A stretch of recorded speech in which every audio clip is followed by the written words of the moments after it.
চাকরি করছেন, মাস শেষে বেতন পাচ্ছেন, কিন্তু পকেটের টান মিটছে না, কিংবা ছোটোখাটো একটা ব্যবসা আছে কিন্তু ভাবছেন বাড়তি কিছু আয়ের পথ থাকলে মন্দ হতো না।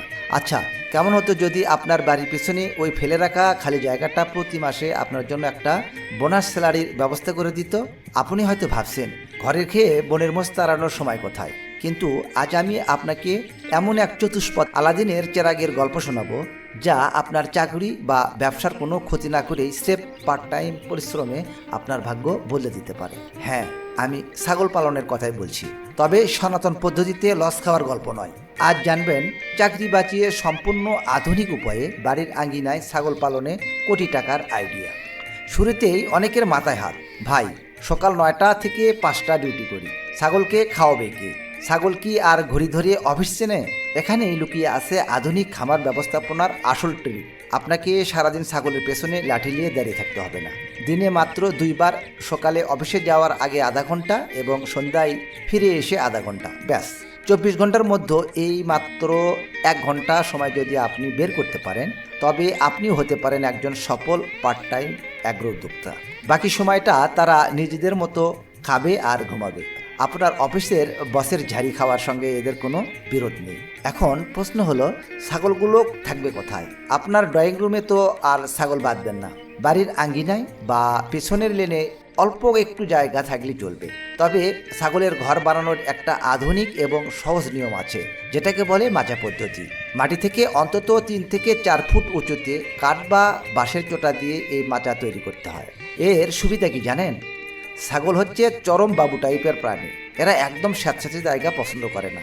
মাচা পদ্ধতিতে ছাগলের মলমূত্র সরাসরি নিচে পড়ে যায়, ফলে ঘর থাকে একদম শুকনো ও গন্ধহীন।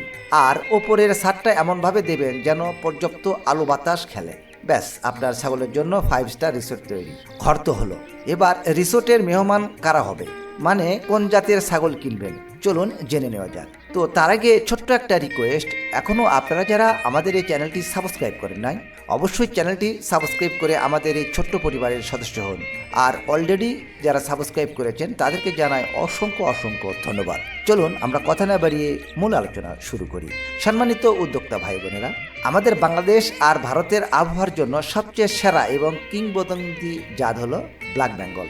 সাইজে একটু ছোটোখাটো হতে পারে, কিন্তু এর রোগ প্রতিরোধ ক্ষমতা অসাধারণ এবং মাংসের স্বাদ তো মুখে লেগে থাকার মতো। সবচেয়ে বড় কথা, এরা বছরে 2বার বাচ্চা দেয় এবং প্রতিবারে 2 থেকে 4টি পর্যন্ত বাচ্চা হতে পারে।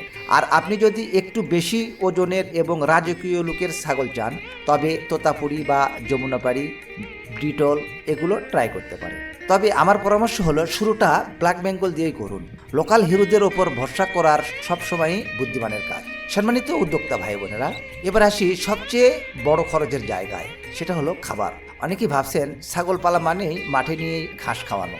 আরে ভাই, চাকরিজীবী মানুষ মাঠে ছাগল চড়াতে গেলে বসের ফোন ধরবে কে? তাই আমরা যাব স্টল ফিডিং বা আবদ্ধ পদ্ধতিতে। কম খরচে সুষম খাদ্য তৈরি করার জন্য কিন্তু রকেট সায়েন্স নয়।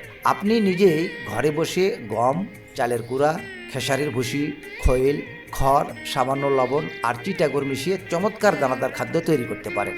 আর কাঁচা ঘাসের অভাব মেটাতে বাড়ির চারপাশে নেপিয়ার বা সায়োসাস ঘাস চাষ করতে পারেন, অথবা গাছের পাতা খাওয়াতে পারেন। মনে রাখবেন, ছাগলকে দামি খাবার খাওয়ায়ে মোটা করা চেয়ে সঠিক পুষ্টির সুষম খাবার দেওয়াটাই অনেক বেশি লাভজনক। সম্মানিত উদ্যোক্তা ভাই বোনেরা, তবে এ ফাঁকে আমি একটা ফাং উপায় বলি। ছাগল কিন্তু একটু সুকুমার রায় মার্কা সেন্সিটিভ প্রাণী। হুট করে ঠান্ডা লাগে, নিউমোনিয়া হতে পারে, কিংবা ছাগলের পিপিআর রোগ হতে পারে। আর এই রোগ থেকে বাঁচার একমাত্র জাদুকরী উপায় হলো সঠিক সময়ে ভ্যাকসিন বা টিকাদান। পিপিআর, গোটাপক্স আর কৃমির ঔষধ, এই 3টি জিনিস যদি আপনি ডায়েরিতে শিডিউল লিখে মেনটেন করতে পারেন, তবে আপনার খামারের মৃত্যুর হার নেমে আসবে 0 কোঠায়। সরকারি পশু হাসপাতাল থেকে এই ভ্যাকসিনগুলো একদম নামমাত্র মূল্যে বা ফ্রিতেই পাওয়া যায়। তাই অলসতা না করে নিয়মের মধ্যে থাকলে ছাগল থাকবে চাঙ্গা, আপনার পকেট থাকবে গরম। সম্মানিত উদ্যোক্তা ভাই বোনেরা, সব তো বুঝলাম, কিন্তু দিন শেষে পকেটে কত আসবে? চলুন একটু খাতা কলম নিয়ে হিসেবে বসি। ধরুন আপনি মাত্র 5টি ভালো জাতের মাদি ছাগল আর 1টি পাঠা দিয়ে ছোট্ট প্রজেক্ট শুরু করলেন। ঘর তৈরি এবং ছাগল কেনা বাবদ শুরুতে আপনার হয়তো 1030 টাকার মতো প্রাথমিক ইনভেস্টমেন্ট করতে লাগবে বা করতে হবে। ছাগলগুলো যদি বছরে 2বার করে গড়ে 3টি করেও বাচ্চা দেয়, তবে এক বছরে আপনার খামারের নতুন বাচ্চার সংখ্যা দাঁড়াবে প্রায় 30টি। এক বছর পর এই বাচ্চাগুলো যখন বড় হবে, তখন প্রতিটা ছাগল যদি গড়ে 7 থেকে 8 হাজার টাকাতেও বিক্রি করেন, তবে হিসেব করে দেখুন কত টাকা আসছে। খরচা খরচ বাদ দিলেও বছর শেষে লাখ টাকার ওপরে একদম নিট প্রফিট বা বাড়তি আয় করা সম্ভব, যা আপনার মূল বেতনের পাশাপাশি একটি বিশাল ব্যাকআপ। তাহলে আর দেরি কেন? অলস বসে না থেকে আজই আপনার বাড়ির আঙ্গিনায় একটু ঘুরে দেখুন আর মনের ভেতরে উদ্যোক্তাকে জাগিয়ে তুলুন। ছোট্ট উদ্যোগই কিন্তু একদিন বড় সাম্রাজ্য তৈরি করে। সম্মানিত উদ্যোক্তা ভাই বোনেরা, আজকের এই আইডিয়াটা আপনার কেমন লাগলো? আপনি কি চাকরি বা ব্যবসার পাশাপাশি এমন একটা প্রজেক্ট শুরু করতে চান? ঝটপট কমেন্ট করে আপনারা মতামত আমাদেরকে জানিয়ে দিন। আর হ্যাঁ, কৃষি খামার ব্যবস্থাপনার এমন সব দুর্দান্ত এবং বাস্তবসম্মত আইডিয়া নিয়মিত পেতে এখনই চ্যানেলটি সাবস্ক্রাইব করে বেল আইকনটি বাজিয়ে রাখুন। আজকের এই ভিডিওতে কোনো বিষয়ে আপনাদের বুঝতে অসুবিধা হলে অবশ্যই তা কমেন্ট বক্সে কমেন্টস করে জানাবেন। আমি চেষ্টা করব আপনাদের প্রশ্নের উত্তর দেওয়ার জন্য।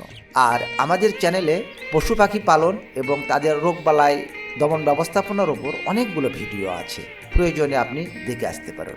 আজকের ভিডিও এই পর্যন্তই। কথা হবে পরবর্তী অন্য কোনো নতুন এক এপিসোডে। সে পর্যন্ত সবাই ভালো থাকুন, সুস্থ থাকুন। আল্লাহ হাফেজ।